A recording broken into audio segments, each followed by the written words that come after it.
Dans les Renaissances est sans doute l'époque où l'homme prend conscience de ses capacités et où il développe les arts et la science comme jamais il ne l'a fait. Botticelli est l'un des peintres les plus importants de la Renaissance italienne et de l'histoire de l'art. Il est un peintre italien né à Florence. La peinture que nous allons analyser est la naissance de Vénus à Saint-Profane, a été peinte en 1486 par Botticelli, dont les œuvres à sujet religieux constituent alors la quasi-totalité de la production artistique. C'est ainsi le symbole de la transmission de la beauté de l'ordre divin au monde des mortels. Forte symbolique des personnages présentant des allégories connues de l'Antiquité et de la Renaissance. À gauche, Séphir et Chloris, divinité du vent. À droite, une des filles de Zeus, un heureux accueilli venu, décès de l'amour et de la beauté, poussé par les soufflets de Séphir. De la composition, l'accroché est fait par le personnage central à première vue, mais la lecture peut se faire de gauche à droite. Trois sonnets se dessinent, toutes correspondant à un personnage ou un groupe de personnages dans un décor naturel et sur une pluie de rosées. Au centre, une femme nue aux longs cheveux blonds volant dans le vent, se tient debout sur un rang coquille.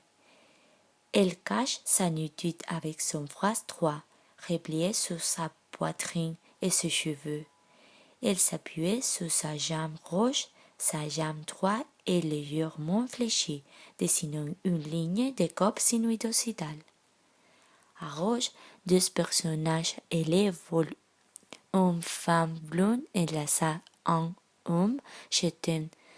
Ce dernier a les yeux gonflés et des traits blancs sortent de sa bouche en direction de la femme centrale. Les cheveux et tissus volent au vent de direction contraire à leur mouvement. Le vent souffle de droite à gauche et eux sont orientés vers la droite. À droite, une femme blonde vêtue d'une robe décorée de bleuets et lacée d'une ceinture de roses rouges s'apprête à accueillir la femme centrale avec un voile rouge au motif floral. Cette composition pyramidale, dessinée par les solides des personnages de gauche et de droite, permet de révéler d'autant plus de figures centrales. Vénus. Analyse symbolique.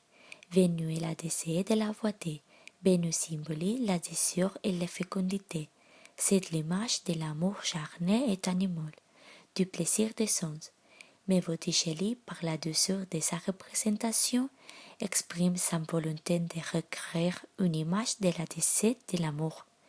Vénus évoque alors l'unité céleste et son essence spirituelle. Elle est devenue une allégorie de l'amour dans l'acceptation platocienne, une étape vers l'amour et la beauté spirituelle dont elle est l'incarnation visible. Les cheveux blonds et longs, signés de provocations sensuelles lorsqu'ils sont dénudés, symbolisent les forces physiques de la divinité. Le blond est couleur solaire. La coquille Saint-Jacques évoque le où elle s'est formée. C'est donc ici une image redondante de Vénus. C'est aussi un signe de fécondité lié à l'eau. La coquille, comme la perle qui contient certaines coquilles, symbolise le mariage à cause de la forme analogique avec le sexe féminin.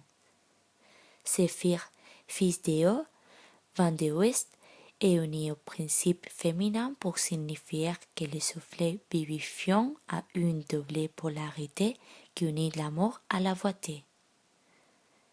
Le reste symbolise la fécondité, l'exubérance florale l'indique.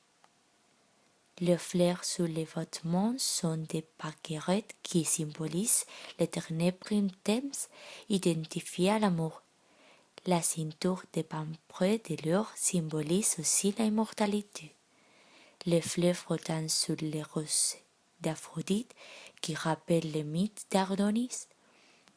Le couleur rose évoque l'union des contraires et donne un symbolisme de l'amour, une orientation plus spirituelle que charnelle. Les 4 éléments sont représentés. L'air du soufflet de ses feux qui attise la feu de l'amour. L'air de la mer, lieu de transformation, de renaissance et de la vue, qui jouait ici un rôle de purification du désir. La terre, symbole de la fonction maternelle qui donne et reprend la vie, emblème de fécondité. La feu identifie l'amour, élément de purification et de régénération dont la lumière évoque la flamme spirituelle de la vérité. La technique que l'heure utilise. La technique utilisée est celle de la température. Les couleurs sont claires, les tons pastels et reflètent un désir du peintre de couleurs à l'idée de la transparence et de pureté. Peinture d'horreur sur les bords du coquillage et dans la chevelure de Vénus. Visage semblable à de la porcelaine blanche. C'est tout. Merci beaucoup.